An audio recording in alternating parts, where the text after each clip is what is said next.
Bueno, yo creo que un nuevo enfoque creo que es necesario para hacer más próximo a la sociedad, a los ciudadanos, a cada uno de los andaluces y andaluzas, la necesidad que en este momento existe de que en un tiempo muy corto todos utilicemos la nueva tecnología.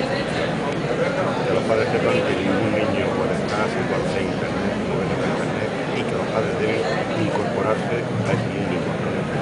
Y que se puede empezar por el ocio, por cuestiones relacionadas con el disfrute del tiempo libre. Pero lo más importante que nos ofrece Internet es comunicarnos a nivel global y adquirir o acceder a unos conocimientos que pueden transformar la vida de cada uno. Por tanto, pueden transformar nuestra vida.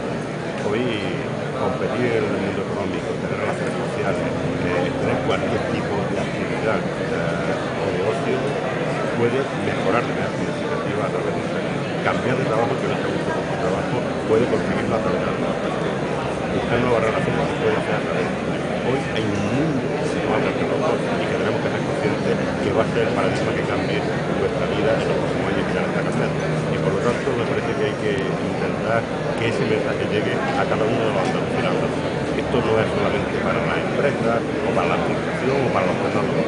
Esto es para cada uno de los ciudadanos porque cada uno puede utilizarla en función de lo que quiera cambiar en su vida, de lo que quiera mejorar en su vida.